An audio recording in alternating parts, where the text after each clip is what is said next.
Canal Escute Áudio Novel. Se inscreva. Novel Teoria Fanfic. Fanfic Universo Marvel Mutante Ômega, a caçada começa. Parte 14. Capítulo 175. Naquele momento, Barton pareceu se lembrar de algo, murmurando: Natasha, quantos agentes eu? Antes que ele pudesse terminar, Natasha o interrompeu, tranquilizando-o com algumas palavras. Não fique remoendo isso. Não aumente a sua culpa. Foi tudo culpa do Loki. Eles são monstros, e não fomos treinados para lidar com isso. Quer Barton tenha levado as palavras dela a sério ou não, ele perguntou de repente. Loki, ele escapou? Sim, Natasha assentiu e olhou para Barton atentamente. Você sabe para onde ele foi? Barton balançou a cabeça. Não, ele nunca me conta e eu não pergunto. Após uma breve pausa, ele acrescentou. Ele provavelmente executará seu plano em breve, hoje. Precisamos detê-lo, disse Natasha com a testa franzida. Quem mais está aí além de nós? Perguntou Barton. Não sei. Quem quer que tenha sobrado. Tudo bem. Barton então refletiu sobre as vidas perdidas por sua causa, murmurando: se eu pudesse atirar uma flecha no olho de Loki, talvez eu conseguisse dormir. Ao ouvir suas palavras e ver que ele estava lentamente voltando a si, Natasha deu um suspiro de alívio, dizendo: você finalmente voltou ao normal. Mas assim que ela disse isso, Barton comentou: mas você não é. Você é um espião, não um soldado. Não é quem você costumava ser. Agora quer estar na linha de frente? Por quê? O que Loki fez com você? Ele se lembrou de como Natasha entrou em batalha contra ele enquanto ele estava sob o controle de Loki, um comportamento diferente do que ela costumava fazer. Natasha ficou em silêncio por um momento antes de finalmente dizer: ele não fez nada comigo, é só que... Natasha? Natasha olhou para o vazio à sua frente. Estou um pouco abalada. Porque tenho muito sangue nas mãos. Quero fazer as pazes. Natasha permaneceu quieta. O motivo pelo qual ela era conhecida como a Viúva Negra era por suas habilidades mortais, como a aranha mais letal, sempre passando despercebida até que fosse tarde demais. Quando as pessoas percebiam sua presença, muitas vezes já era tarde demais. Antes de se juntar a SHIELD, ou melhor, aos Vingadores, ela foi treinada em uma instalação especial, onde cometeu vários atos hediondos com precisão e sangue frio. Natasha não conseguia deixar de se lembrar de sua prova final de formatura na Sala Vermelha, a instalação que treinava espiãs de elite. Elas foram colocadas em um lugar deserto e desolado e informadas de que apenas uma delas poderia retornar para se formar. A prova fornecia recursos suficientes apenas para uma pessoa. No final, só ela retornou. Na mente de Natasha, ela se via como um monstro, seja na Sala Vermelha ou depois que ela saísse. Ela acreditava que precisava expiar seus pecados passados, compensar os erros que havia cometido. Foi por isso que não muito tempo atrás, mesmo sendo espiã de profissão, ela se lançou na linha de frente da batalha. Sentiu-se compelida a fazer algo para reparar seus erros do passado. Na verdade, as coisas estavam se desenrolando como Natasha temia. Se nada mudasse e nenhuma outra variável interviesse na batalha contra Thanos, ela acabaria se sacrificando para obter a Joia da Alma. Pela Joia da Alma, e para garantir que Tony Stark e os outros pudessem reunir as pedras para ressuscitar aqueles perdidos no estalo, ela se jogaria de um penhasco de bom grado. No final, todos os outros seriam ressuscitados, todos exceto ela, que havia sido sacrificada pela pedra, deixando-a como nada mais do que uma lembrança entre os Vingadores. Suas ações de expiação estavam perfeitamente alinhadas com os critérios ocultos para levantar o martelo de Thor. Se naquele momento em que Thor convidou os Vingadores para tentar levantar o Mjolnir, Natasha não tivesse recusado, havia uma grande chance de ela ter conseguido levantar o martelo. Comparada a Jane Foster, que levantou o Mjolnir devido ao seu relacionamento com Thor, Natasha era muito mais merecedora dessa honra. Naquele momento, Barton, tendo ouvido as palavras de Natasha, pareceu entender algo e ficou em silêncio. Claramente, ele conhecia um pouco da história de Natasha. Enquanto conversavam, o Capitão América se aproximou de Tony Stark e perguntou sobre Coulson. Ele era casado? Perguntou Steve Rogers. Tony Stark respondeu: não, mas ele tinha uma namorada que tocava violoncelo. Sinto muito pela sua perda. Ele parecia um bom homem, Steve disse calmamente. Tony balançou a cabeça. Ele foi leal demais. Enfrentou Loki sozinho. Cumpriu seu dever, mas estava perdido. Devia ter esperado por reforços. Steve notou algo e perguntou: é a primeira vez que você vê um soldado morrer? Tony, com uma expressão séria, negou rapidamente. Mas nós não somos soldados. Após um momento de silêncio, Tony continuou: não pretendo seguir as ordens de Fury. Steve, pensando em algo, disse: nem eu. Fury e Loki são ambos responsáveis pela morte de Coulson. Mas agora, temos que nos concentrar no panorama geral. Loki precisa de uma fonte de energia. Se pudéssemos fabricar uma. Steve estava prestes a sugerir um plano para atrair Loki para uma armadilha quando Tony interrompeu, tendo uma percepção repentina sobre Loki. Loki, ele é alguém que busca atenção. Isso não é importante. Steve não entendeu o que Tony queria dizer. Mas Tony continuou: é crucial. Essa é a personalidade dele. Ele sabe tudo sobre a nossa história. Por que você acha que isso acontece? Para nos fazer lutar um contra o outro? Perguntou Steve, ainda confuso. Tony assentiu: exatamente. Dividir para conquistar. É brilhante. Ele sabe que para vencer, precisa derrotar todos nós. Ele quer nos vencer e quer que o público veja. Ele quer espectadores. Da última vez, na frente de toda a multidão. Quanto mais Tony falava, mais certeza ele tinha. Steve também se lembrou da cena na praça, onde Loki ficou lá no alto, exigindo que a multidão se ajoelhasse diante dele. Tony continuou, isso foi só uma prévia. Hoje é o evento principal. Loki é um egomaníaco clássico. Ele quer as flores, os aplausos. Ele precisa de um edifício de destaque para ficar no topo, para que seu nome possa ser glorificado. Quando a voz de Tony sumiu, ele e Steve trocaram olhares, ambos percebendo o que Loki estava planejando. Em Nova York, o edifício que se encaixava nessa descrição era a Torre Stark. Eles sabiam instantaneamente o próximo passo de Loki. Aquele desgraçado. Tony xingou. Enquanto Tony e Steve discutiam no telhado da Torre Stark, vários dispositivos foram instalados, e o Dr. Selvig estava ocupado com os preparativos finais. Estava claro que essas eram as ferramentas necessárias para ativar o Tesseract, e o portal para outra dimensão estava prestes a se abrir acima da Torre Stark. Não muito longe dali, escondidos nas sombras de um prédio próximo, um grupo de feiticeiros vestidos de amarelo observava as ações do Dr. Selvig. A profecia do Senhor está prestes a se cumprir? Que profecia? Caecilius e uma dúzia de outros feiticeiros olhavam atentamente, expectantes e confusos.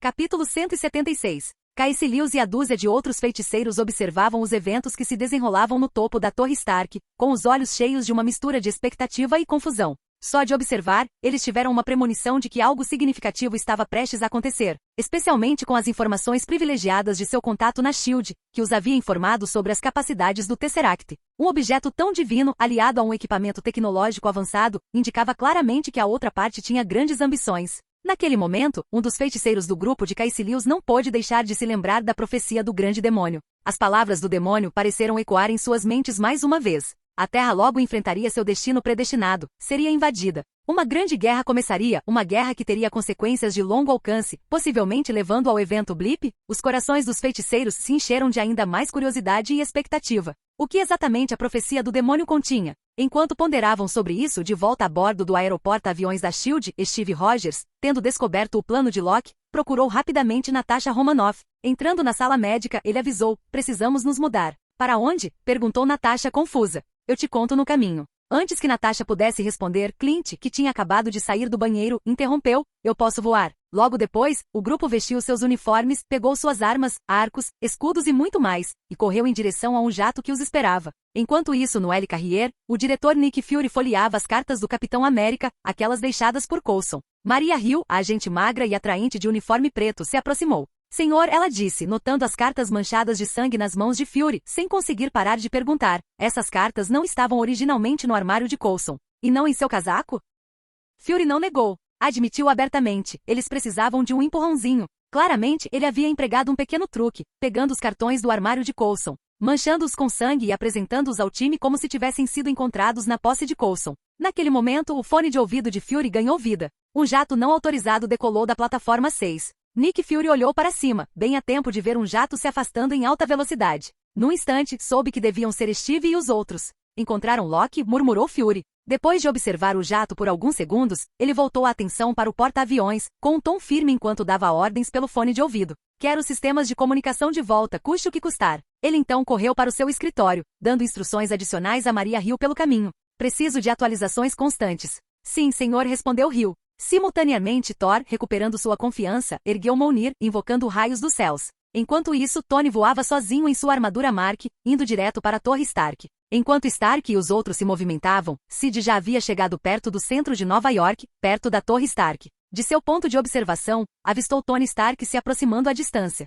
Está prestes a começar, pensou Sid, com os olhos cheios de expectativa enquanto esperava o momento oportuno para tomar o Tesseract e o cetro. Quanto às consequências de apreender o Tesseract em plena luz do dia, ele não estava nem um pouco preocupado. Naquele momento, sob os olhos atentos de Caecilius, Sid e outros, o enorme aparato tecnológico no topo da Torre Stark começou a ganhar vida. O Tesseract, posicionado no centro do aparelho, começou a brilhar com uma luz branco-azulada brilhante, subindo lentamente no ar. Raios de energia crepitavam ao redor do Tesseract, e um zumbido constante preenchia o ar enquanto ele começava a girar. Estava liberando sua energia. Nesse momento, Tony Stark já havia chegado à Torre Stark. Senhor, desliguei o reator Ark, mas o Tesseract ainda está ligando, alertou Jarvis. Ao se aproximar do prédio, Tony avistou o Dr. Selvig operando o equipamento. Ele emitiu um aviso severo. Desligue, Dr. Selvig. No entanto, sob o controle de Loki, Selvig não sentiu medo. Ele respondeu, é tarde demais. Já é imparável. Isso vai nos mostrar um universo totalmente novo. Tudo bem. Tony retrucou, levantando sua manopla e disparando um repulsor no equipamento sem hesitar.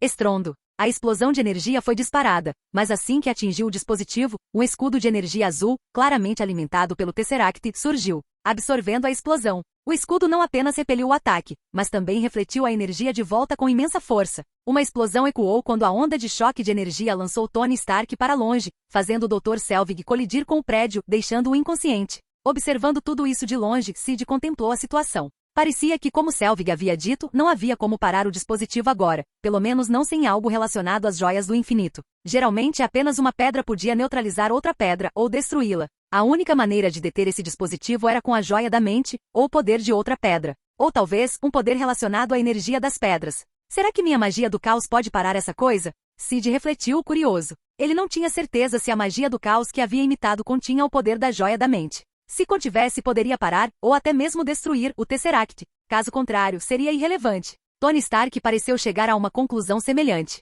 A voz de Jarvis interveio. Senhor, isso é energia pura, não pode ser penetrada. Sim, eu percebi, Tony murmurou, acrescentando. Inicie o plano B. Mas senhor, o Mark 7 ainda não está pronto para o combate, alertou Jarvis. Não importa, estamos sem tempo. Tony insistiu, preparando-se para usar seu traje recém-desenvolvido. Ao pousar na plataforma de implantação da armadura no topo da torre, braços robóticos começaram a remover seu traje atual, peça por peça. Naquele momento, Tony avistou Loki parado em um dos andares do prédio. Instantaneamente, irritação e raiva surgiram no rosto de Tony. Loki também o notou, sorrindo indiferentemente. Tony o ignorou e entrou no prédio. Você está aqui para implorar por misericórdia, presumo? Provocou Loki enquanto eles diminuíam a distância entre eles. Capítulo 177. Tony manteve uma fachada de calma enquanto conversava com Loki, enquanto se dirigia ao bar na sala de estar. Aproveitando a distração de Loki, ele discretamente colocou a pulseira que controlava a armadura Mark 7. Por fim, Loki ficou impaciente e se preparou para controlá-lo usando o cetro mental. Entretanto, quando o cetro mental tocou o peito de Tony, houve um tilintar agudo. O cetro atingiu o reator de arco embutido em seu peito. O sorriso presunçoso no rosto de Loki congelou gradualmente. Com um din, Loki bateu o cetro contra o peito de Tony novamente. Após confirmar que falhou mais uma vez, comentou incrédulo. Nunca errei antes. Tony tentou consolá-lo. É natural ter um dia ruim. Tudo bem, não se culpe por isso. Todo mundo tem seu. Antes que ele pudesse terminar a frase, Loki, agora envergonhado e furioso, agarrou Tony pelo pescoço e o jogou no chão. Jarvis, o que você está esperando? Tony gritou enquanto lutava para se levantar. Loki se aproximou e agarrou o queixo de Tony, zombando. Vocês todos vão se ajoelhar diante de mim. Tony, em pânico, gritou. Ative rápido. Jarvis tinha acabado de ativar o Mark 7, mas antes que Tony pudesse se vestir, Loki o agarrou e o jogou para fora da torre. Com o estrondo, Tony quebrou o vidro e caiu em direção ao chão. Felizmente, pouco antes do impacto, a armadura Mark 7 se fixou nele com sucesso, encaixando-se perfeitamente enquanto ele caía. Tony voou de volta para o topo da torre e disparou um laser, derrubando Loki.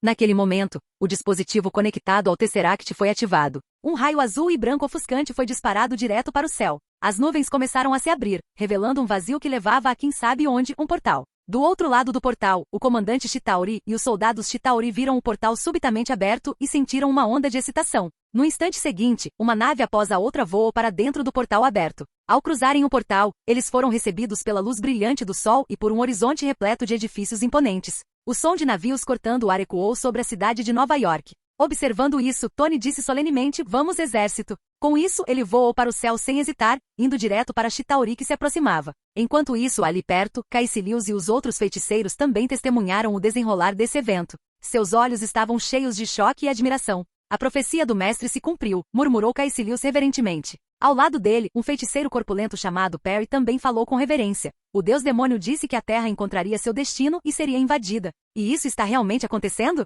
Este é o destino predestinado da Terra? Invasão, então era isso que significava? Uma invasão alienígena? Naquele momento, Iossis e os outros, que antes duvidavam do poder do deus demônio e até mesmo tinham algumas dúvidas persistentes até alguns momentos atrás, agora estavam cheios apenas de choque. O que estava acontecendo diante dos olhos deles era exatamente o que o deus demônio havia previsto. Que inacreditável! Ao mesmo tempo, eles não conseguiram deixar de lembrar das próximas palavras do deus demônio. Uma guerra começaria, uma guerra com consequências generalizadas. A Terra passaria por um evento de extinção? Consequências generalizadas? Evento de nível de extinção? O que eram? Será que realmente aconteceriam? Essa batalha na cidade de Nova York é o que o grande deus demônio chamou de evento de nível de extinção? Iossis se perguntou em voz alta. Provavelmente Perry assentiu, convencido. Naquele momento, os outros feiticeiros também acreditaram que o evento de extinção mencionado pelo grande deus demônio devia ser o que estava acontecendo agora. Enquanto eles observavam, Tony subiu ao céu, destruindo uma nave voadora após a outra. Essa cena também foi notada pelos cidadãos de Nova York. Afinal, qualquer um que não fosse cego podia ver o feixe de energia disparado do topo da Torre Stark, o portal espacial acima dela e as naves voadoras carregando os Chitauri. Um por um, os pedestres pararam no meio do caminho, e os carros também, enquanto todos olhavam para o céu. Oh meu Deus! Sinto como se estivesse sonhando. O que está acontecendo? Esse é o fim do mundo? Gritos irromperam, e alguns pedestres, sentindo perigo, começaram a fugir em pânico. Enquanto corriam, os Chitauri pilotando pequenas aeronaves começaram o ataque. Rajadas de energia foram disparadas das naves. Bum, bum, bum. Carros e pedestres foram levados pelo vento, com sangue e chamas se espalhando da Torre Stark como epicentro. Enquanto os gritos da multidão enchiam o ar, Sid, escondido em um canto escuro, de repente percebeu uma explosão de energia azul vindo em sua direção, junto com uma nave Chitauri se aproximando rapidamente. Claramente, o piloto Chitauri o havia avistado. Humano, morra! O coração do piloto Chitauri se encheu de um prazer sádico. Para ele, era apenas mais um terráqueo prestes a morrer em suas mãos. O pensamento deixou animado. Enquanto a nave avançava em sua direção, Sid suspirou. Diante do olhar atordoado do piloto Chitauri, Sid estendeu a mão e capturou sem esforço a explosão de energia azul. Durante todo o processo, além de uma leve ardência na palma da mão, a explosão de energia nem sequer atingiu sua pele. O piloto de Chitauri ficou perplexo. Esse é o frágil terráqueo? Quem sou eu? Onde estou? Naquele momento, o piloto de Chitauri sentiu apenas confusão. Mas no segundo seguinte, ele não teve tempo de pensar em mais nada, pois um raio de sol desceu do céu, perfurando seu peito e destruindo sua nave num piscar de olhos. O piloto de Chitauri ficou em choque. Bum! A nave explodiu no ar. Ao ver isso, Sid ficou ainda mais exasperado. Isto é uma piada? De repente, ele olhou para a Torre Stark à distância. Lá, Loki, trajando sua armadura com chifres e empunhando o cetro da mente, apareceu na sacada da torre. Ao mesmo tempo, uma figura segurando um martelo voou ao seu encontro. Thor, Loki, desligue o Tesseract, ou eu o destruirei. Thor gritou em advertência. Você não pode, agora é imparável. A única coisa que resta é a guerra. Loki respondeu com um sorriso largo. Então está bem. Thor, agora furioso, lançou-se contra Loki. Os dois começaram a brigar. De longe, observando a batalha, Sid parou por um momento, desviando casualmente de uma bala perdida enquanto silenciosamente se aprofundava nas sombras para evitar ser notado por Thor e Loki. Ainda não era a hora dele entrar na briga.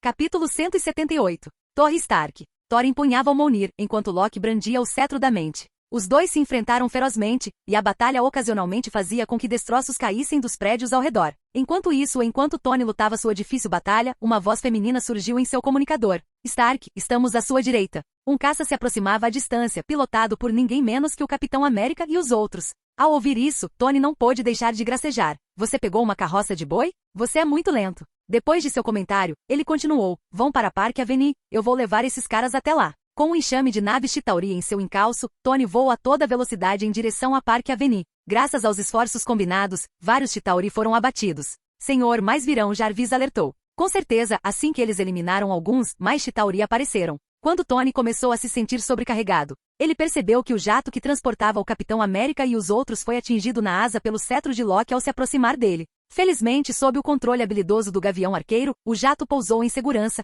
permitindo que Tony respirasse aliviado. Assim que saíram do jato, o Capitão América e os outros notaram que o portal espacial no céu estava se tornando ativo novamente. Um enxame de pilotos Chitauri desceu acompanhados por um enorme navio de guerra de ferro parecido com uma baleia. A aparência ameaçadora do navio de guerra deixou o Capitão América e os outros em choque, dominados por uma sensação de desamparo. Como vamos lutar contra isso? Este navio de guerra colossal estava muito além de qualquer coisa humanamente possível de combater. Enquanto o navio de guerra voava, soldados Chitauri começaram a pular dele, causando estragos na população humana abaixo. Stark, você vê isso? Gritou o Capitão América para o Homem de Ferro. Eu vejo, mas ainda não consigo acreditar, respondeu Tony, igualmente incrédulo. Enquanto falava, ele pensou no Hulk. Onde está Banner? Ele já chegou? Me avise quando ele chegar. Com isso, Tony voou em direção ao navio de guerra, observando seu caminho destrutivo através dos prédios da cidade. Ele instruiu Jarvis. Jarvis, encontre seu ponto fraco. Enquanto Tony procurava o ponto fraco da nave de guerra, a batalha entre Loki e Thor chegava ao fim. Olhe para isso, olhe ao seu redor.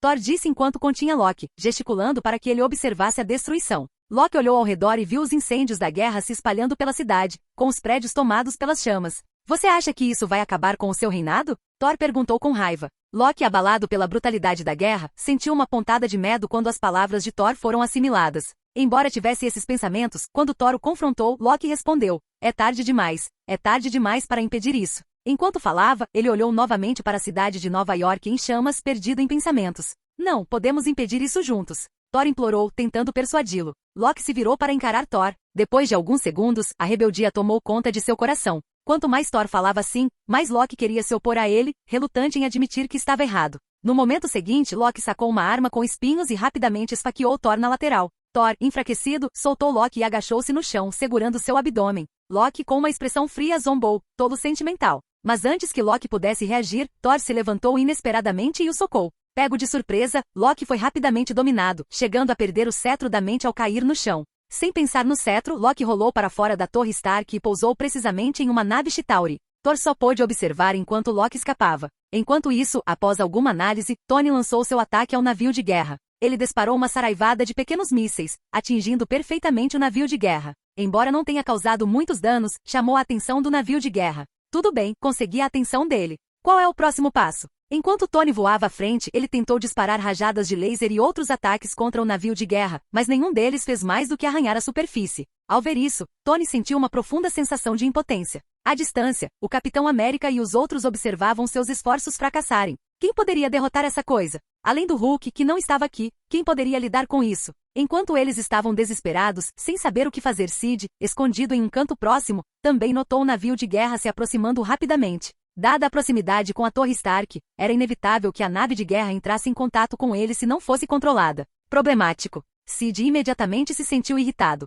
Por que esse navio de guerra tem que ir na minha direção? Sentindo-se frustrado, ele decidiu não tolerar mais aquilo. No segundo seguinte, enquanto Tony, Capitão América e os outros se sentiam impotentes e inseguros sobre o que fazer, a luz do sol a 1 quilômetro de distância subitamente diminuiu. Como um relâmpago, um raio dourado, não mais grosso que um dedo mindinho, apareceu. O navio de guerra, juntamente com os Chitauri que o controlavam e aqueles que estavam furiosos a bordo, foram pegos de surpresa. Sob os olhares atordoados do Capitão América, dos transeuntes e dos Chitauri, o raio dourado rapidamente cortou o centro da nave de guerra. Como se estivesse cortando um peixe, a luz dourada brilhou, e o navio de guerra foi dividido em dois bem diante dos olhos de todos. Bum! O navio de guerra congelou no ar, partiu-se ao meio e despencou em direção ao solo. Enquanto caía, o atento Capitão América, Gavião Arqueiro e outros notaram que o centro do navio de guerra havia derretido e virado metal derretido. Claramente, este navio de guerra foi cortado por um feixe de temperatura incrivelmente alta. O que aconteceu? Tony e os outros ficaram atordoados. Aquilo que eles achavam tão assustador, tão difícil de lidar, de repente desapareceu?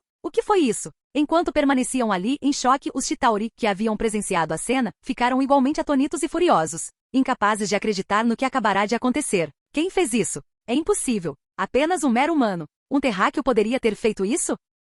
Impossível. Mesmo eles precisariam de um tempo considerável para destruir a nave de guerra, sem falar dos humanos com sua tecnologia primitiva. Eles simplesmente não conseguiam acreditar que um terráqueo pudesse ter feito isso. O Capitão América, os transeuntes e os Chitauri esperaram um pouco, mas não viram ninguém se revelar. Então, como isso aconteceu e quem fez isso? Quem poderia fazer algo assim? Naquele momento, seus corações estavam tomados pela confusão e perplexidade.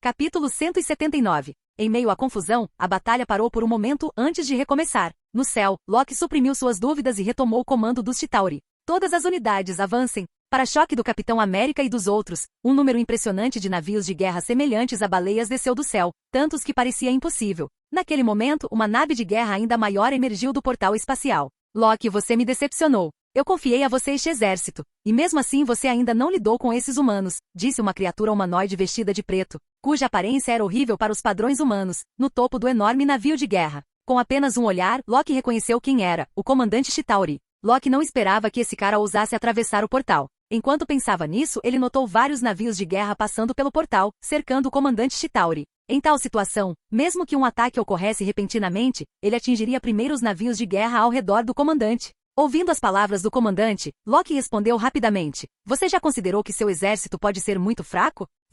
O comandante Chitauri ficou furioso. Se não fosse pelo momento crítico, ele teria tentado eliminar aquele ser insolente que ousou insultar o exército Chitauri. Como ele ousa chamar o exército Chitauri de fraco? Ignorando Loki, o comandante Chitauri olhou para a cidade humana em chamas abaixo, com um olhar de desdém nos olhos. Humanos não são nada. Naquele momento, um grito ecoou perto da Torre Stark, chamando a atenção de Loki. Uma mulher de meia-idade foi vista protegendo duas crianças, um menino e uma menina, que se escondiam em um canto em pânico. Como o prédio ao lado foi destruído por fogo perdido, seu esconderijo ficou exposto às forças de Chitauri. Ao ver isso, alguns soldados Chitauri ficaram animados, ansiosos para eliminar a mãe e seus filhos. Ainda há pessoas que não foram evacuadas? À distância, o Capitão América e os outros notaram a cena, com o coração apertado. Sem dizer uma palavra, correram ou voaram em direção à família, com a intenção de destruir a nave Chitauri que se aproximava. O comandante Chitauri observou isso com desprezo, pensando que esses heróis humanos eram tolos e superestimavam suas habilidades. A mãe e seus filhos, encurralados, olhavam aterrorizados para a nave Chitauri que se aproximava.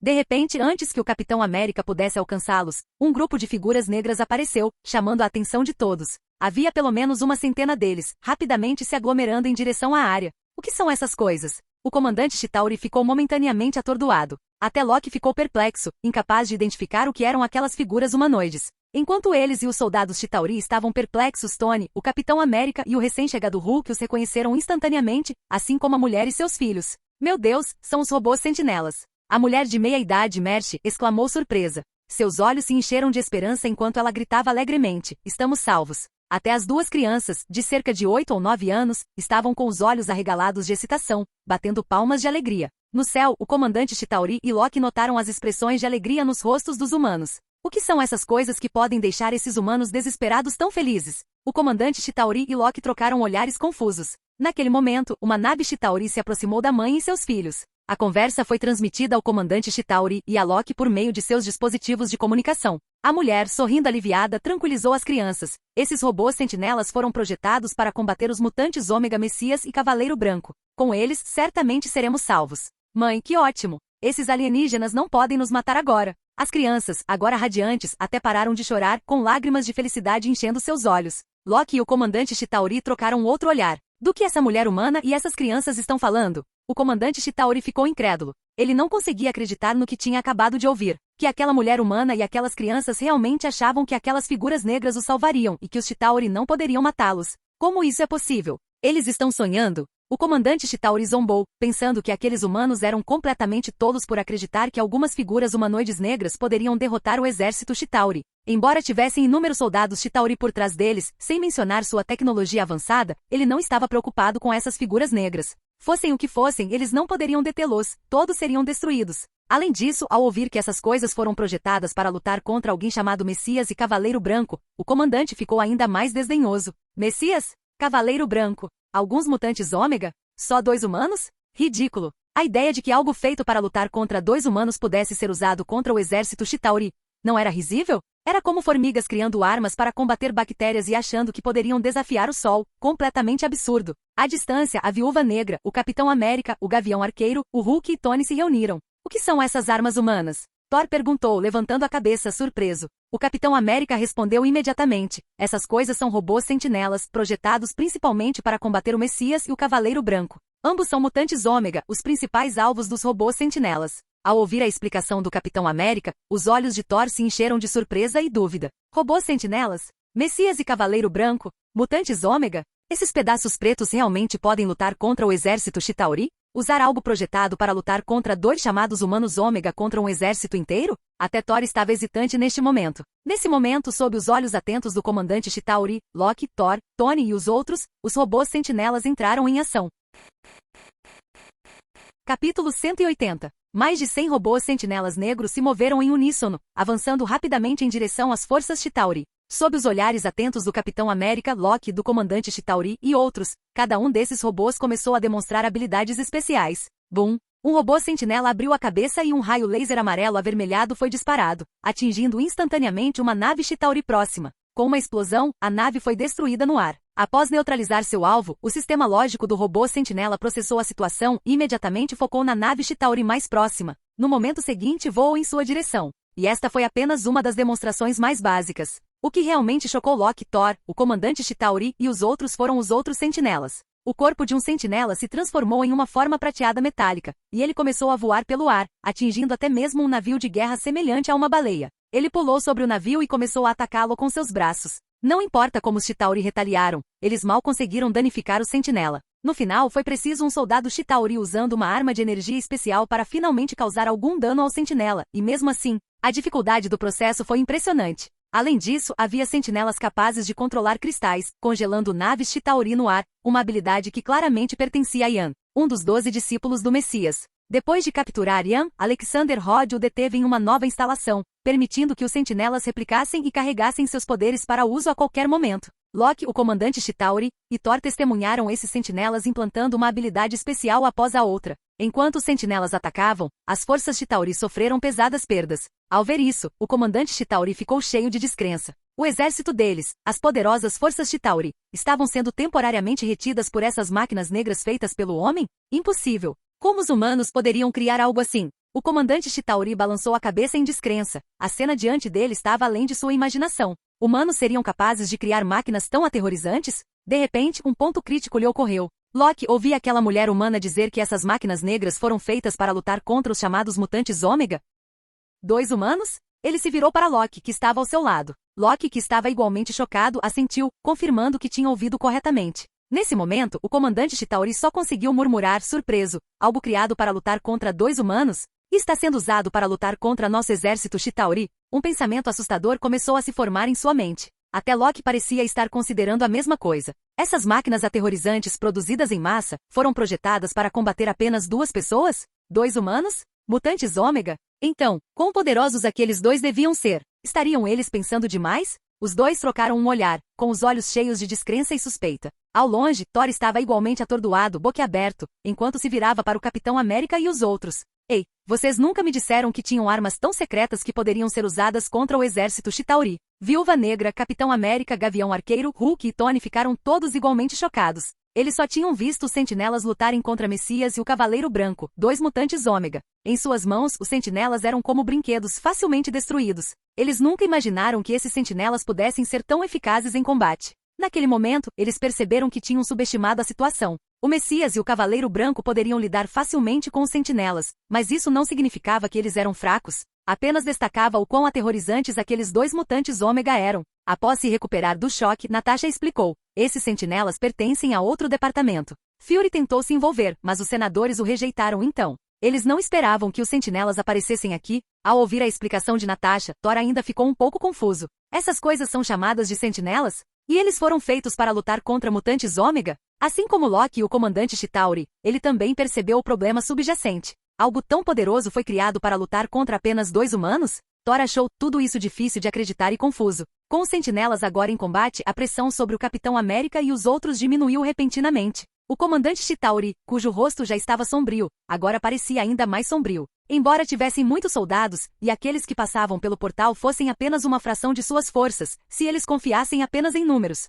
eles poderiam eventualmente dominar essas máquinas negras. Mas se isso continuasse, eles sofreriam pesadas perdas, o que não era o que o comandante havia previsto ou pretendido. O que enfureceu e deixou o comandante Chitauri ainda mais perplexo foram as próximas palavras ditas pela mãe e seus filhos. De longe, a mulher e seus filhos, vendo os sentinelas ganhando vantagem, ficaram animados. As 2 crianças bateram palmas de alegria, torcendo pelos sentinelas. A mãe deles, Mercy, demonstrou satisfação e começou a elogiar em voz alta. Graças a Deus! Sentinelas são sentinelas. Mesmo que não consigam lidar com o Messias e o Cavaleiro Branco, e sejam apenas uns frágeis fáceis de derrotar por aqueles 2 mutantes, eles ainda são mais do que suficientes para derrotar esses alienígenas. Veja o poder deles, é incrível. Continuem assim e acabem com esses alienígenas nojentos. Suas palavras ecoaram no ar. Ao ouvir as palavras da mulher, a expressão do comandante Chitauri ficou ainda mais sombria. Ao mesmo tempo, seu coração estava cheio de suspeita e incerteza. Messias? Cavaleiro Branco? Aqueles 2 de novo? Mas a coisa mais chocante que ele ouviu foi que aqueles sentinelas, que ele considerava formidáveis, tão formidáveis que seria necessária a força de um navio de guerra inteiro,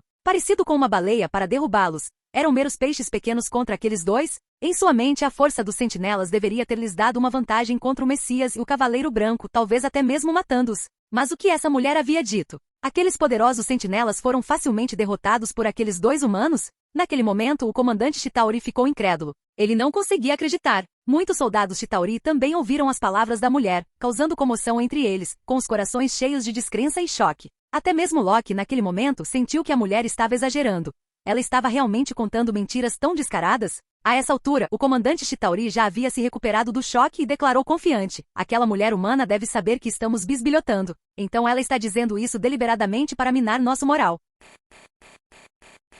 Capítulo 181. Que mulher astuta! Os humanos são mesmo cheios de mentiras. O comandante Chitauri olhou profundamente para a mulher humana. Se ela não tivesse exagerado, ele poderia ter acreditado nela e ficado assustado. Felizmente, as habilidades retóricas da mulher eram deficientes, e suas palavras revelaram uma falha que ele percebeu. Você tem razão. Loki, ao ouvir isso, concordou plenamente, embora seu rosto demonstrasse certa raiva. Ele estava bastante descontente com a forma como a mulher humana o havia manipulado. À distância. Enquanto os robôs sentinelas o seguram, vamos agir rápido. Percebendo o armamento avançado dos Chitauri e sua quantidade esmagadora, o Capitão América viu que alguns robôs sentinelas já haviam começado a cair. Então ele rapidamente deu ordens. Atrase-os até o portal fechar. Barton, vá até o telhado e descubra as rotas de marcha deles. Enquanto falava, ele se virou para o Homem de Ferro. Stark, mantenha-se firme. Qualquer um que se aproxime destas 3 ruas, force-o a recuar ou queime-o até as cinzas. Natasha. Quando o Capitão América deu ordens, a Viúva Negra e os outros concordaram em uníssono e se dispersaram, cada um indo realizar suas respectivas tarefas.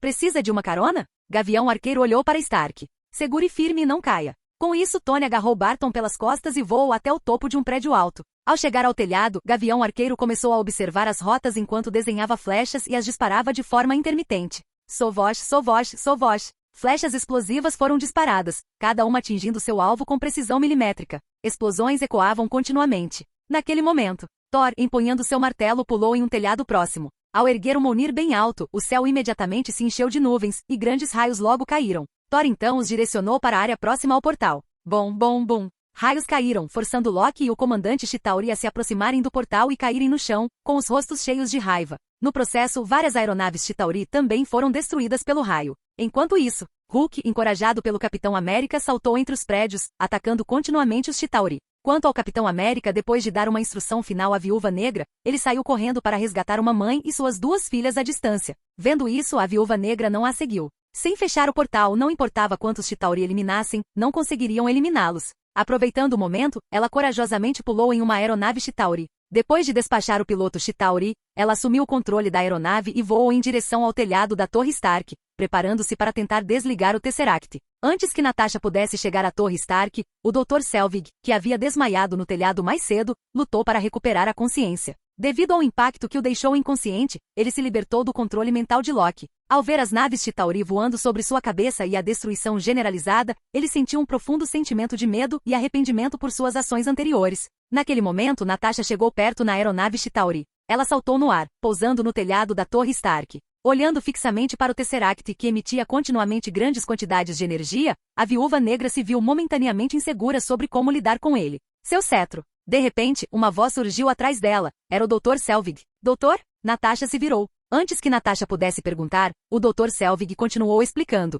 O cetro de Loki. Ele pode neutralizar o Tesseract. Ele pode penetrar o escudo do Tesseract. Ao ver a expressão confusa de Natasha, o médico explicou ainda, porque ele não consegue lutar contra si mesmo. Evidentemente, ele percebeu que a composição energética do cetro e do Tesseract era bastante semelhante, acreditando que eram essencialmente a mesma coisa. Ele apontou para a área abaixo. O cetro de Loki está lá embaixo. Natasha se aproximou e olhou para baixo, avistando o cetro que havia caído durante a batalha de Loki e Thor. Rapidamente, ela recuperou o cetro. Segurando-o, ela o empurrou em direção ao escudo de energia azul do Tesseract. Assim que os dois fizeram contato, um clarão brilhante rompeu, e um som agudo de energia colidindo ecoou. Embora houvesse alguma resistência, o cetro avançou firmemente. Ao ver isso, Natasha falou urgentemente em seu comunicador: posso fechar o portal. Espere. Ao longe, um cansado Tony e os outros se animaram ao ouvir isso, instintivamente respirando aliviados. Com a adição dos robôs sentinelas, dos políticos americanos e dos esforços de Fury, o míssil nuclear que deveria aniquilar Nova York foi adiado ou nunca foi lançado. Sem a ameaça da bomba nuclear, Natasha não foi parada por Tony e se concentrou apenas em fechar o portal espacial. Quando a ponta do cetro perfurou o núcleo do dispositivo, a transmissão de energia do Tesseract foi interrompida. No momento seguinte, o enorme raio de luz azul desapareceu, e o portal no céu de repente começou a se fechar. Acabou. Os rostos dos Vingadores se iluminaram de alegria. Não. Loki, o comandante Chitauri, e outros assistiram à cena com raiva e descrença. Quando todos pensavam que tudo tinha acabado, lá longe, num telhado alto, um grupo de feiticeiros vestidos de amarelo começou a conversar.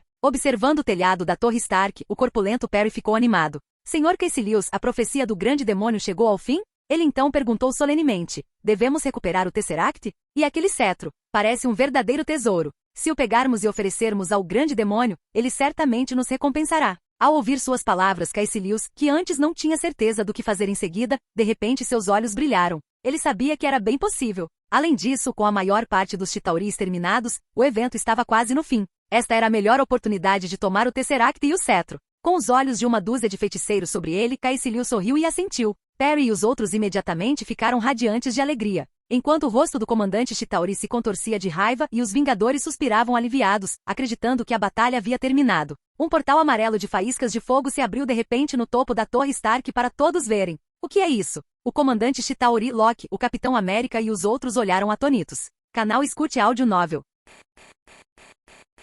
Capítulo 182. Outro evento inesperado? O Capitão América e os outros ficaram alertas, presumindo que seriam mais reforços para os Chitauri. Entretanto, o que eles não perceberam foi que o comandante Chitauri e suas tropas estavam igualmente perplexos. O comandante olhou instintivamente para Loki, mas Loki balançou a cabeça, indicando que eles não eram seu povo. Sob o olhar atento de todos, o portal brilhou com chamas, revelando uma grande abertura. Neste momento, tanto o Capitão América quanto o comandante Chitauri puderam ver claramente o que havia do outro lado do portal. Um portal? A Viúva Negra, que acabará de fechar o portal espacial, olhou instintivamente para o cetro em sua mão e depois para o equipamento próximo. Após confirmar que o dispositivo não havia sido ativado, ela não pôde deixar de se sentir atônita. Alguém conseguiu abrir um portal espacial sem o uso do Tesseract? Quem poderia ser? O que eles estavam planejando? Logo os números ficaram claros. Um homem de meia-idade, com cabelos loiros presos em um pequeno rabo de cavalo e vestindo uma túnica amarela, conduziu um grupo de indivíduos vestidos de forma semelhante para fora do portal. Eram Caecilius e os outros feiticeiros. Tendo confirmado sua intenção de tomar tanto o Tesseract quanto o cetro para oferecê-los ao grande demônio, eles agiram decisivamente, abrindo casualmente um portal para a Torre Stark para roubar as duas relíquias. Quem são esses caras, mais atores de teatro? Olhando para os trajes deles, Tony não pôde deixar de brincar surpreso. Quantas vezes já tinha acontecido? Mais uma vez, pessoas com roupas estranhas apareceram. Claro que apesar do comentário sarcástico, Stark estava totalmente alerta, talvez até mais do que o normal. Afinal, pessoas vestidas com trajes bizarros costumavam ser problemáticas, como Loki e Thor. Tony já tinha aprendido a lição. Assim que saíram do portal, Caecilius e seus seguidores foram direto para o dispositivo que abrigava o Tesseract. Ao perceber seus movimentos, tanto o grupo do Capitão América quanto as forças do comandante Chitauri ficaram chocados. Pare! Ninguém pode se aproximar. Natasha reagiu rapidamente. Segurando o cetro em uma das mãos, sacou uma pistola preta da cintura com a outra, mirando-a diretamente nos feiticeiros que se aproximavam enquanto os alertava, na esperança de afastá-los. Entretanto, Caecilius e seus seguidores pararam apenas brevemente diante do aviso antes que seus olhos se voltassem para ela. O olhar de Caecilius se aguçou, focando na arma preta em sua mão. No segundo seguinte, algo inesperado aconteceu. 2 seguidores de Caecilius, obedecendo ao seu sinal, ergueram as mãos simultaneamente. 2 chicotes de energia amarelo se materializaram, envolvendo instantaneamente o cetro e a arma de Natasha. Num piscar de olhos, ambos os itens foram arrancados das mãos despreparadas de Natasha. Um dos feiticeiros abriu rapidamente um portal e jogou a arma nele. Enquanto isso, Perry, outro seguidor, entregou o cetro a Caecilius. Que artefato maravilhoso, o grande demônio certamente ficará satisfeito, maravilhou-se Caecilius. Enquanto acariciava a haste dourada do cetro, ele sentiu a imensa energia emanando da gema em sua ponta, seus olhos se encheram de admiração e excitação. Nesse momento, os outros feiticeiros também ficaram emocionados. Com os olhos cheios de expectativa pelas recompensas que receberiam do grande demônio após oferecerem essa poderosa relíquia. Enquanto esperavam ansiosamente, o Capitão América e os outros que testemunharam toda a cena ficaram atordoados. O que é que foi isso? Chicotes amarelos saindo de suas mãos? Superpoderes? De longe, Loki estreitou os olhos e murmurou, feiticeiros de Midgard? O comandante Chitauri ao lado dele olhou para ele confuso. Naquele momento, ao ver que eles haviam pegado o cetro, o Capitão América olhou para o Homem de Ferro e disse, Stark, leve-me até lá. Tony assentiu e agarrou o gavião arqueiro, voando com os 2 para o topo da Torre Stark. Thor, vendo isso, também balançou seu martelo e voou para cima. Quanto ao Hulk, ele saltou de um prédio para outro até que também pousou no telhado da Torre Stark com um baque pesado. Até Loki e o comandante Chitauri conseguiram chegar ao telhado. Percebendo seus movimentos, Caecilius e seus seguidores se viraram para encará-los. Abaixe o cetro. Quem são vocês? Capitão América, segurando seu escudo de Vibranium, deu um passo à frente e exigiu. Naquele momento, Loki falou. São vocês? Loki os reconheceu como o grupo que ele havia encontrado enquanto atacava a SHIELD em busca do Tesseract. O que chamou sua atenção naquela época foram as frases estranhas que eles usaram. Agora, ao vê-los ali novamente, ele percebeu que o objetivo deles era o Tesseract e o cetro o tempo todo. Loki, você os conhece? Perguntou Thor, cauteloso. Eles são o seu povo? Você ainda não desistiu? A expressão de Loki escureceu brevemente, mas então ele sorriu, como se estivesse apreciando o espetáculo, e respondeu, não. Eles não são meu povo. Se não me engano, deveriam ser feiticeiros de Midgard. Ele parou por um momento enquanto todos o olhavam surpresos, então voltou seu olhar para Caecilius e seu grupo. Estou certo? Feiticeiros que invocam seu mestre. Enquanto Loki falava, ele se lembrou de algo que o feiticeiro líder havia dito durante o encontro anterior, uma frase que o confundiu e alarmou. Como nosso mestre predisse, tudo está prestes a começar. Quanto mais Loki pensava nisso, mais forte ficava sua sensação de desconforto. Nesse momento, o Gavião Arqueiro olhou para Loki e surpreendentemente o defendeu. Desta vez, Loki não está mentindo. Eles só se cruzaram uma vez, e eu também estava lá. Ao ouvir isso, o Capitão América, o Homem de Ferro e os outros olharam para o Gavião Arqueiro com espanto. Eles sabiam que o Gavião Arqueiro estava se referindo ao período em que esteve sob o controle mental do cetro. Esse grupo apareceu tão cedo? Quais eram suas intenções? Eles estariam espreitando nas sombras todo esse tempo, esperando por esse momento? Eles estavam atrás do Tesseract e do cetro? E o que Loki tinha acabado de dizer? Feiticeiros? Essas pessoas são feiticeiras? Aquele chicote amarelo era mágico? Perguntou Tony Stark incrédulo. Capítulo 183. Capitão América e os outros trocaram olhares, com os corações cheios de choque. Realmente havia feiticeiros escondidos na Terra? Essas figuras lendárias eram reais? Naquele momento a descrença inundou suas mentes. Thor coçou a cabeça e disse, acho que ouvi minha mãe mencionar uma vez que Midgard realmente tem alguns feiticeiros. As palavras de Thor dissiparam quaisquer dúvidas restantes. Em outras palavras, essas pessoas eram realmente feiticeiras. Em meio ao choque, o Capitão América percebeu uma palavra específica. Franziu a testa e perguntou, Loki, o que você quer dizer com mestre? Como eu saberia? Você deveria perguntar a eles, Loki deu de ombros. Por um momento, todos os olhos se voltaram para Caecilius e seus seguidores. Olhando para eles, o Capitão América, ainda em guarda, perguntou, então seu objetivo é tirar vantagem do caos entre nós para tomar o Tesseract? O mestre que Loki mencionou, foi ele quem te enviou aqui? Ao ouvir isso, Caecilius, que originalmente havia planejado pegar as relíquias e ir embora, sentiu seu olhar ficar frio. Como um seguidor devoto, ele não tolerava que ninguém insultasse o grande deus demônio. Aos seus olhos, as palavras ditas pelo homem à sua frente eram uma afronta ao deus demônio, sem nenhum traço de reverência. Caecilius acreditava que era necessário ensinar a essas pessoas uma lição de reverência e demonstrar a grandeza do deus demônio. Em meio aos olhares atentos dos Vingadores, Caecilius fez um gesto com as mãos, que logo começaram a brilhar em vermelho. No segundo seguinte, uma cena que encheu o Capitão América de pavor aconteceu. Um raio vermelho e espesso disparou em sua direção com uma velocidade incrível, quase rápido demais para reagir. À medida que avançava, o telhado da Torre Stark rachava e se estilhaçava centímetro por centímetro, com seu poder absolutamente aterrorizante. Esse feitiço era o infame raio de Boschart, uma das magias proibidas mais poderosas. Em termos de força destrutiva, ele estava entre os melhores feitiços de todo o Camartage. Ao ver o relâmpago vermelho avançando em sua direção, o Capitão América só teve tempo de levantar seu escudo à sua frente. O próximo momento, o raio vermelho atingiu seu escudo de Vibranium, e a imensa força destrutiva e concussiva o atingiu. Embora a maior parte do raio de Boschart tenha sido absorvida pelo escudo, a força restante ainda foi suficiente para subjugar o Capitão América. Num instante, ele foi arremessado pelo impacto, em direção à borda do prédio.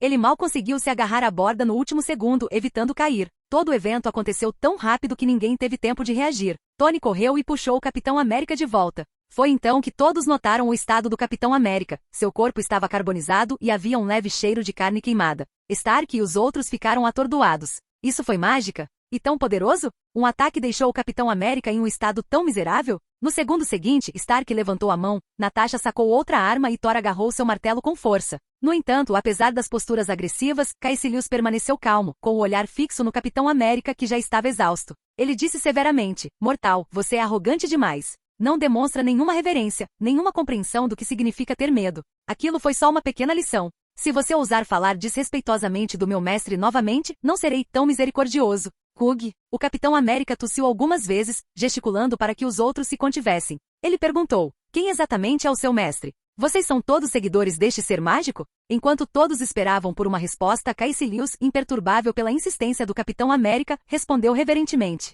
Vocês não conseguem compreender a grandeza do mestre. Enquanto ele continuava falando, a expressão de reverência em seu rosto ficava ainda mais forte. Antes mesmo desta batalha em Nova York começar, meu mestre previu sua ocorrência. Ele previu os eventos de hoje. Quando Caecilius terminou de falar, o rosto de Stark mostrou uma expressão de descrença. O que você disse? Não apenas ele, Natasha, Loki, o comandante Chitauri e outros demonstraram choque e descrença em seus rostos, encarando o estranho feiticeiro diante deles com as sobrancelhas franzidas. Uma profecia? O mestre desses feiticeiros havia previsto a Batalha de Nova York? Como isso era possível? Não só Tony Stark e os outros não acreditaram, mas até mesmo o comandante Chitauri achou que o humano estava falando bobagens. Assim que eles rejeitaram a alegação, Loki, pensativo, de repente falou em tom grave. É possível que ele esteja dizendo a verdade. O que você quer dizer? Thor e os outros olharam para ele. Loki então relatou o encontro com esses feiticeiros depois de roubar o Tesseract da SHIELD, lembrando-se particularmente de algo que Caecilius havia dito. Como o mestre previu, tudo está prestes a começar. Naquela época, fiquei intrigado com o que o mestre desses feiticeiros havia previsto,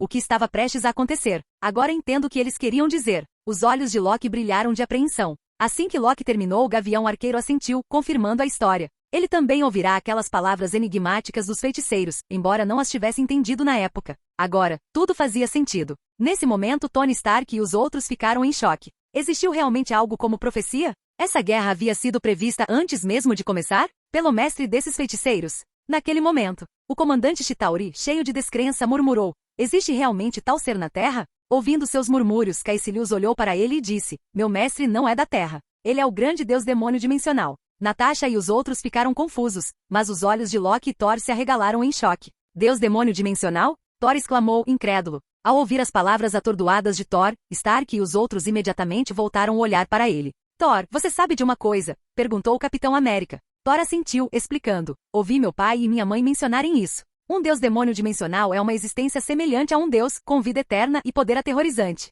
Eles são a fonte de muitas forças misteriosas no universo. Simplificando, se um deus demônio dimensional não for detido, ele terá o poder de destruir a Terra. O que? Esse deus demônio dimensional tinha um poder tão avassalador? Tony Stark e os outros ficaram completamente chocados. Capítulo 184. Meu mestre está muito além da compreensão de pessoas comuns como vocês, disse Caecilius calmamente enquanto observava o choque em seus rostos. Meu mestre certa vez falou diretamente, prevendo que a Terra encontraria seu destino, seria invadida. Uma guerra irá acontecer, uma guerra com consequências de longo alcance, e a Terra passará por um evento de incineração. Após terminar, ele continuou: não muito tempo depois da profecia do meu mestre, ocorreu a Batalha de Nova York. Pode-se dizer que a profecia se cumpriu perfeitamente. Enquanto ouviam, o Capitão América e os outros ficaram chocados e céticos. Será que existe mesmo algo como profecia? Ou foi apenas uma coincidência? No entanto, a forma como os eventos se desenrolaram de fato condizia com o que o feiticeiro havia dito. A Terra foi invadida e uma guerra havia começado. Se este feiticeiro não estivesse mentindo. Espere. De repente, Tony percebeu algo estranho. O que é esse evento de incineração do qual seu mestre falou? Ele perguntou surpreso. Com suas palavras, Natasha e os outros também perceberam que algo estava estranho. Se as partes anteriores da profecia se alinhavam com a Batalha de Nova York, então essa menção final de incineração parecia fora de lugar e bastante peculiar. Não importava o quanto pensassem sobre isso, eles não conseguiam entender o que essa incineração tinha a ver com a batalha atual. Ao ouvir a pergunta de Tony, Caecilius hesitou por um momento antes de responder. Talvez meu mestre estivesse se referindo a esta guerra em Nova York? Tony balançou a cabeça, respondendo: há uma grande possibilidade de que essa incineração se refira a algo que ainda não aconteceu. É claro que também é possível que seu mestre estivesse simplesmente se referindo a esta guerra. Ele continuou parecendo indeciso. Honestamente, até agora ainda estamos todos céticos. Não acreditamos totalmente na sua suposta profecia, nem acreditamos verdadeiramente na existência do seu mestre. A menos que um evento de incineração realmente aconteça, somente então acreditaremos verdadeiramente no que você diz e no poder do seu mestre. Ele não disse o resto, mas todos entenderam o que ele quis dizer. Isso provaria que o mestre realmente possuía um poder inimaginável e aterrorizante, um ser verdadeiramente grandioso. No entanto, por enquanto, tudo isso era apenas conversa. À medida que emergiam do choque inicial, tanto os Vingadores quanto o grupo de Loki começaram a se acalmar. Eles achavam que as alegações do feiticeiro eram absurdas, cheias de declarações que não podiam ser provadas. Mas e se esse evento de incineração ocorresse? O Capitão América e os outros instintivamente ignoraram esse pensamento. Ao ver a expressão em seus rostos, Caecilius riu baixinho. É natural que vocês, mortais, não acreditem no poder do meu mestre. Digamos, por exemplo, que se eu lhe dissesse que a fusão de dois universos também se deve ao poder do meu mestre, suponho que você acreditaria ainda menos em mim? Você acha que dois universos se fundiriam por conta própria, sem motivo algum? Tudo isso graças ao poder do meu mestre, um poder muito além de qualquer coisa que vocês, mortais, possam imaginar. O que? Os rostos de Stark e dos outros empalideceram. As anormalidades que acontecem no universo foram por causa deste mestre? Como isso foi possível? Stark se recusou a acreditar. Isso desafiava toda a lógica. Quem poderia fazer uma coisa dessas? Ele estava mais inclinado a pensar que era um fenômeno natural. Mas se fosse verdade? Stark balançou a cabeça com força, afastando aquele pensamento impossível da mente. Sem chance. Os outros compartilharam a mesma reação, choque seguido de descrença. Se fosse verdade, então o poder do chamado mestre estaria além da compreensão. Um rápido olhar para seus rostos revelou a Caecilius e seus seguidores que aquelas pessoas não acreditavam neles. Aliás, depois do que Caecilius acabará de dizer, eles ficaram ainda mais céticos quanto à profecia e à existência do mestre. Isso deixou Perry e os outros feiticeiros furiosos, ansiosos para lhes dar uma lição. Caecilius, porém, permaneceu indiferente, acreditando que o tempo provaria tudo. Naquele momento, após a conversa, o Capitão América voltou sua atenção para o cetro mental e o Tesseract. Depois de pigarrear, ele disse: mesmo que isso seja verdade, você ainda precisa largar o cetro e se afastar do Tesseract. Ele não lhe pertence. Com isso, a tensão entre os Vingadores e os feiticeiros aumentou. Caecilius zombou: eu diria que eles não pertencem a você. Esses dois artefatos são oferendas ao grande deus demônio. Vendo isso, Stark não perdeu mais tempo. Rapidamente levantou a mão direita e disparou um raio laser em Caecilius. Com um estrondo, o laser disparou em direção ao alvo em alta velocidade. Entretanto, antes que pudesse atingir Caecilius, um grande escudo amarelo de luz apareceu, bloqueando a explosão. Era o escudo Serafim, invocado por Perry e os outros feiticeiros, que estava pronto para um ataque. Tony Stark trocou um olhar com Thor e os outros, e eles entenderam imediatamente. Um por um, eles começaram o ataque. Estrondo. O martelo de Thor estalou com relâmpagos, e raios de eletricidade atingiram o escudo Serafim. Gavião Arqueiro Barton, sem flechas, sacou uma arma e começou a atirar. Viúva Negra, Hulk e outros também se juntaram ao ataque. Em um instante, todos os tipos de ataques caíram sobre o escudo Serafim. Todos sabiam muito bem que o Tesseract e o cetro não poderiam cair nas mãos desses feiticeiros misteriosos, ou as consequências seriam terríveis. Observando a enxurrada de ataques ao escudo, os olhos dos Vingadores se encheram de esperança. Uma luz elétrica dançou através do escudo Serafim, e por um momento, a enorme barreira amarela piscou, mostrando sinais de instabilidade. Os ataques do Capitão América, Gavião Arqueiro e Viúva Negra foram meros arranhões no escudo, causando impacto mínimo. Entretanto, com o rugido do Hulk, que saltou e desferiu um soco poderoso, o já instável escudo Serafim se quebrou completamente. Perry e os outros feiticeiros tropeçaram, chocados que aquelas pessoas tivessem conseguido quebrar seus escudos. Reagindo rapidamente, alguns feiticeiros começaram a reformular sua barreira protetora, enquanto outros invocaram chicotes de energia. No segundo seguinte, chicotes de energia amarela avançaram, com o objetivo de prender o Hulk. Mas eles subestimaram a força do Hulk. Para surpresa deles, ele se libertou dos chicotes de energia, um por um. A testa de Caecilius franziu-se profundamente. Ele rapidamente percebeu que Perry e os outros estavam perdendo o controle. Se isso continuasse, provavelmente seriam derrotados. Naturalmente, ele não iria ficar parado.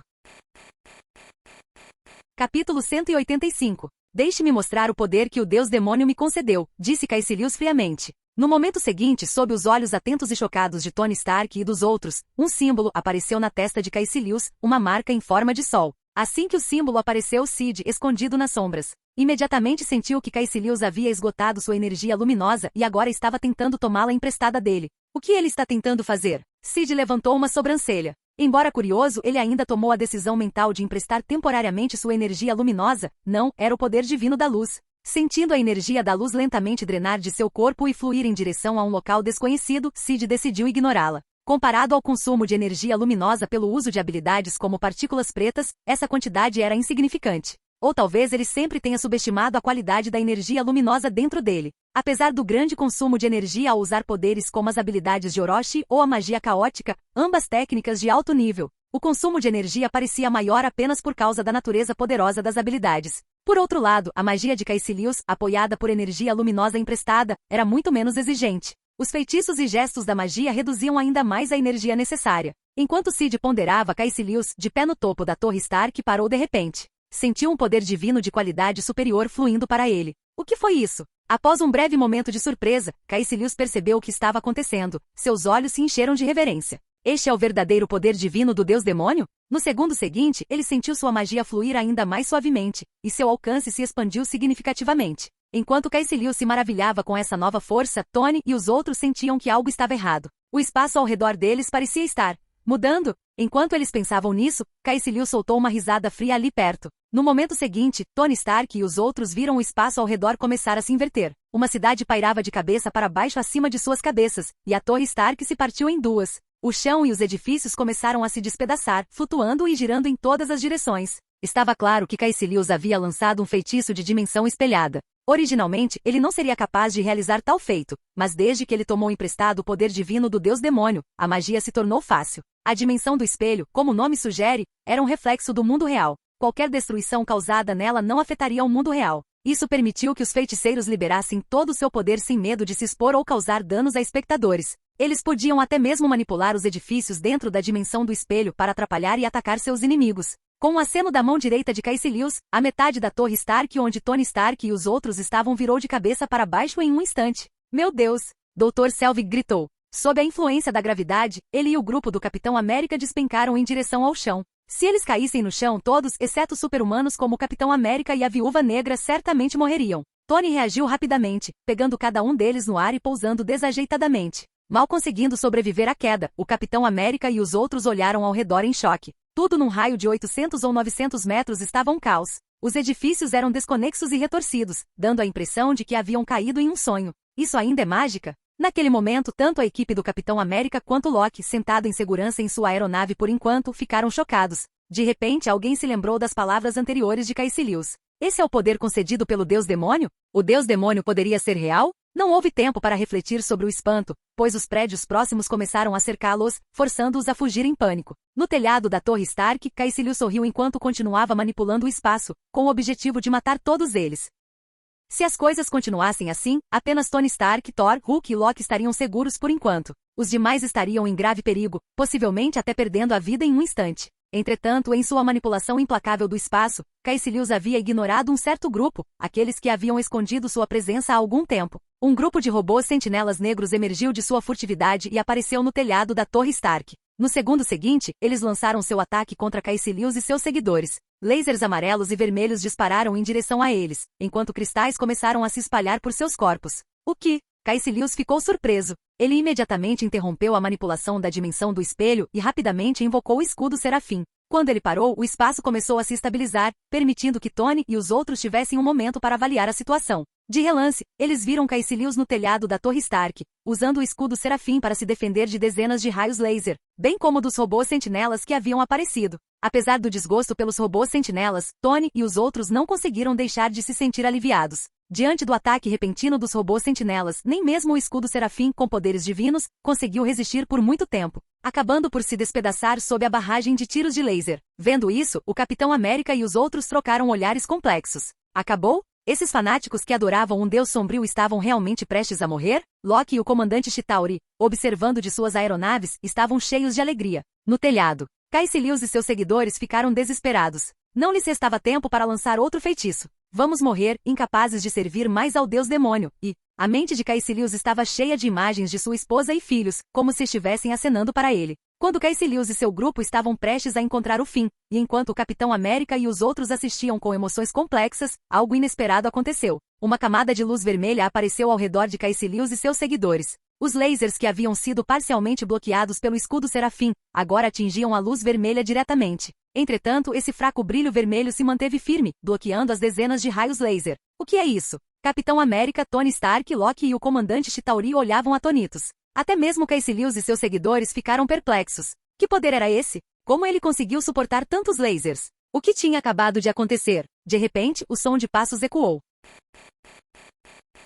Capítulo 186. Enquanto observavam a luz vermelha bloquear os lasers, Tony Stark e os outros ficaram chocados e cheios de especulações. Será que o Deus Demônio por trás desses feiticeiros interveio? Caso contrário, por que essa misteriosa luz vermelha apareceria de repente e os protegeria dos raios laser? Enquanto estavam perdidos em pensamentos aterrorizantes, o som repentino de passos quebrou o silêncio. Ao ouvir os passos inesperados, tanto Caecilius e seus feiticeiros, quanto Loki, Thor e os outros, voltaram seus olhares para a fonte. Acompanhado pelos passos rítmicos, uma figura se aproximou lentamente. A figura estava vestida com uma estranha roupa preta, completamente preta, absorvendo qualquer luz como um buraco negro, tornando impossível discernir qualquer detalhe da roupa, lembrando a escuridão do céu noturno. Viúva Negra, Gavião Arqueiro, Caecilius, o comandante Chitauri e os outros olhavam confusos e curiosos. Quanto a Tony Stark e Thor, eles reconheceram imediatamente a figura. Não apenas eles, mas até mesmo Nick Fury e Hugh, que monitoravam o campo de batalha de Nova York do L. Carrier, analisaram e identificaram a figura instantaneamente.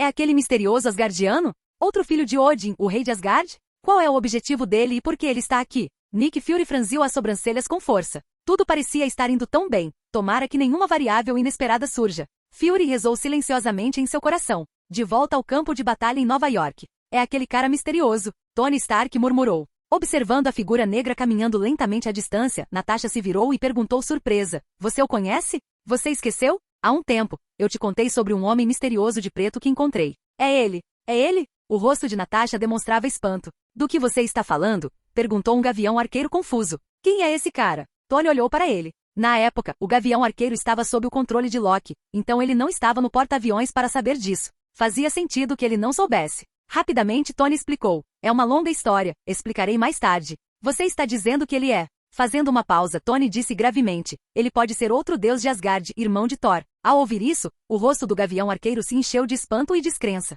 Outro deus asgardiano? Irmão de Thor? Depois do choque inicial surgiu uma nova onda de dúvidas. Qual era o propósito dessa pessoa aqui? E Tony teve o mesmo pensamento. Olhando para a luz vermelha que ainda cobria o grupo de feiticeiros, ele não pôde deixar de perguntar: essa energia vermelha em volta desses feiticeiros é obra sua? Com essa pergunta, todos de repente se lembraram da luz vermelha que protegeu os feiticeiros de dezenas de rajadas de laser. Observando o brilho vermelho que ainda envolvia os feiticeiros, uma suspeita aterrorizante surgiu na mente de Tony Stark. Quando ele encontrou esse homem misterioso pela primeira vez, ele viu o brilho vermelho emanando de suas mãos enquanto ele flutuava no ar, o que lhe deu uma vaga ideia. Agora, vendo a luz vermelha refletindo inúmeros lasers, sua suspeita aumentou. De repente, Tony perguntou abruptamente: você é o estranho vestido de branco, o Cavaleiro Branco? Um mutante nível Ômega? O que você disse, Stark? Cavaleiro Branco. Em um instante, todos os olhos estavam voltados para a figura misteriosa vestida de preto. No segundo seguinte, seus olhares se voltaram novamente para a luz vermelha que cercava os feiticeiros. Poderia ser.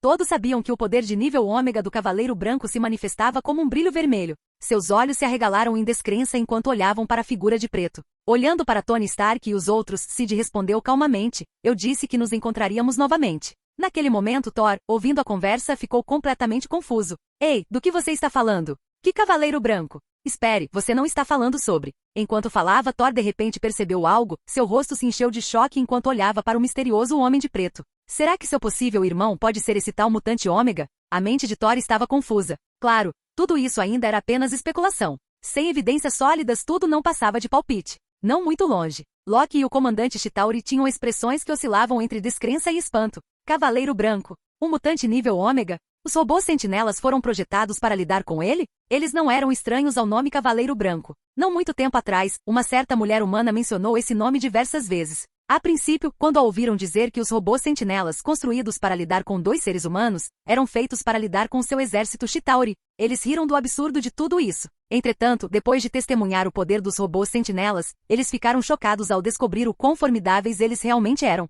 Naquele momento, eles não conseguiam acreditar que máquinas tão poderosas pudessem ter sido criadas por humanos. Foi então que eles começaram a tomar nota do termo Mutante Ômega e dos dois nomes, Messias e Cavaleiro Branco. Eles até se perguntaram que tipo de seres esses dois mutantes deviam ser, já que precisavam de robôs sentinelas tão poderosos para subjugá-los. Quão aterrorizantes eles poderiam ser. No entanto, por causa das palavras da mulher, eles zombaram da ideia. Mesmo agora, eles ainda conseguiam se lembrar do que ela havia dito. Robôs sentinelas são apenas robôs sentinelas.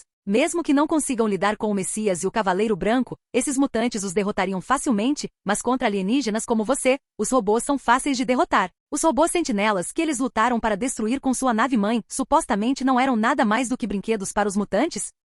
Foi risível. Eles não acreditaram nem por um segundo. Em suas mentes, os poderosos robôs sentinelas eram mais do que capazes de derrotar o chamado Messias e o Cavaleiro Branco, talvez até mesmo já os tivessem matado. No entanto, de acordo com essa mulher, esses robôs seriam facilmente combatidos? Eles não só não acreditaram, como até mesmo os soldados Chitauri restantes não aceitaram. Mesmo agora, o próprio Loki, ao perceber que a figura misteriosa poderia ser o mutante Ômega, recusou-se a acreditar em tais alegações exageradas. Parecia rebuscado demais para ser verdade. Capítulo 187. Neste momento, os robôs sentinelas que atacavam Caecilius e seu grupo pararam de repente. No segundo seguinte, todos viraram a cabeça, olhando em uma direção, especificamente para Sid. Percebendo isso, o comandante Chitauri e Loki não conseguiram evitar sentir uma sensação de desgosto. Pelo comportamento dos robôs sentinelas, ficou claro que eles estavam prestes a entrar em combate. Eles estavam ansiosos para ver se as ousadas alegações daquela mulher humana, de que os robôs sentinelas eram algo que o estranho vestido de branco poderia facilmente controlar, se sustentariam. Cuidado! Thor não conseguiu se conter e gritou. Vários robôs sentinelas abriram suas cabeças, emitindo um brilho amarelo avermelhado, claramente se preparando para disparar lasers. Simultaneamente, alguns robôs entraram em modo furtivo, obviamente planejando lançar um ataque furtivo. Os cristais que se espalhavam sobre Caecilius e os outros pararam, enquanto os robôs sentinelas mudaram completamente o foco. Na frente de Sid, um brilho vermelho intenso surgiu enquanto uma magia caótica avançava, formando uma barreira protetora. Bom, bom, bom. Num piscar de olhos, dezenas de raios laser atingiram a barreira mágica caótica. A energia ondulou e as ondas de calor se espalharam. Entretanto, não importava quanta potência aqueles lasers exercessem, eles não conseguiam penetrar o escudo formado pela magia caótica. Observando a cena à sua frente, Sid não ficou surpreso. Com magia caótica de nível 4 combinada com poder de luz divino de nível 3, bloquear esses lasers não era particularmente difícil. A força dos lasers era um pouco problemática, mas, felizmente, seu físico aprimorado, junto com a força invisível da magia caótica, absorveu o impacto sem causar nenhum dano. Quanto aos cristais que se espalhavam, eles foram efetivamente bloqueados pela camada protetora de magia caótica, não tendo efeito sobre ele. Observando como o misterioso Homem de Preto permanecia imóvel, bloqueando os lasers sem esforço, Caecilius e seus feiticeiros ficaram maravilhados. Então esse é o poder de um mutante de nível ômega? Além de ficarem impressionados com sua força, eles também perceberam quem havia acabado de salvar suas vidas. Naquele momento eles ficaram confusos. Por que o estranho vestido de branco o salvaria? Não muito longe. Tony e os outros, vendo a cena, não ficaram muito surpresos. Nem mesmo Loki e o comandante Chitauri pareceram muito chocados. Se esse tal mutante de nível ômega não conseguisse nem bloquear alguns raios laser, ele não seria digno do título. No entanto, eles não achavam que isso significava que ele tinha garantia de vitória. Bloquear os lasers por um momento não significava que ele conseguiria resistir a eles para sempre. Esses robôs sentinelas exigiam um poder de fogo considerável do exército Chitauri para destruí-los. Como uma pessoa poderia derrotá-los?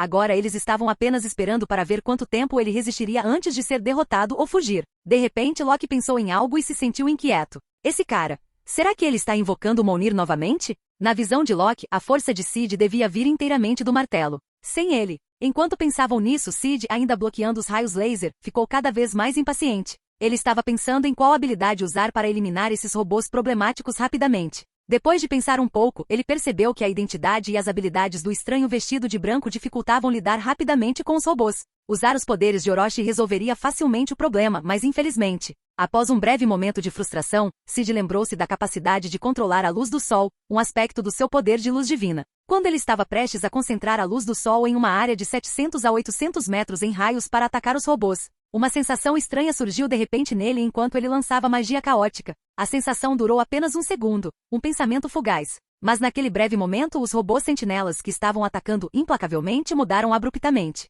Sob os olhos atentos de Tony Stark, Capitão América, Thor, Loki e os Chitauri, bem como dos agentes da SHIELD monitorando a situação, os robôs sentinelas congelaram. No segundo seguinte, seus corpos começaram a desmoronar, desintegrando-se como areia. A areia desintegrada, em resposta ao pensamento inconsciente de Sid, transformou-se em borboletas coloridas. Em um instante, um enxame de borboletas vibrantes encheu o céu, criando uma cena deslumbrante e de tirar o fôlego. No entanto, apesar da beleza da visão, o Capitão América, Loki, o comandante Chitauri e os outros não conseguiram apreciá-la. Seus corações estavam tomados pelo medo e pelo choque. O Capitão América olhou para as borboletas voando no céu, completamente perplexo. Isso foi uma ilusão? Essas borboletas são mesmo? A viúva negra, Natasha, estendeu a mão e pegou uma das borboletas que voavam. Observando a borboleta amarela, vívida e realista, Natasha se perguntou se ainda estava sonhando, sem saber se havia acordado completamente. De que outra forma ela poderia explicar aquela cena surreal? Num piscar de olhos, todos os robôs sentinelas atacantes se desintegraram, transformando-se nessas borboletas? Embora os robôs sentinelas fossem poderosos, eles eram, afinal, máquinas. Como máquinas sem vida poderiam de repente se transformar em criaturas vivas? Se isso não fosse uma ilusão. O responsável por tudo isso foi, sem dúvida. Olhando para a figura misteriosa de preto, não, o estranho vestido de branco. Os olhos de Natasha estavam cheios de admiração, e sua expressão ficou solene. Natasha percebeu que Fury pode ter subestimado o estranho vestido de branco. Este homem não só podia transformar objetos, mas também transformar máquinas inanimadas em seres vivos. Quão aterrorizante era esse poder! Enquanto isso, a mente de Stark fervilhava. Ele começava a questionar se a ciência era mesmo real, haveria mesmo um Deus neste mundo? Nesse momento, ele estava pensando se deveria começar a estudar teologia. A cena diante dele desafiava todo o senso comum. Não foi só Tony que ficou chocado. Até Thor, o deus do trovão, ficou ali boquiaberto, murmurando hesitante. É mesmo possível que ele seja meu irmão? Nem mesmo Thor, com todos os seus poderes, havia presenciado tal fenômeno. Era simplesmente inacreditável e assustador. Meu Deus! O Dr. Selvig sentiu como se tivesse visto o próprio Deus. De volta a SHIELD, Fury e os outros monitorando o campo de batalha ficaram igualmente abalados. Como isso pode ser possível? Mas se alguém ficou mais perplexo e chocado foram o comandante Chitauri e Loki. Fim do vídeo. Para acesso antecipado à continuação dos vídeos, ou para incentivar o canal, vire membro. Muito obrigado.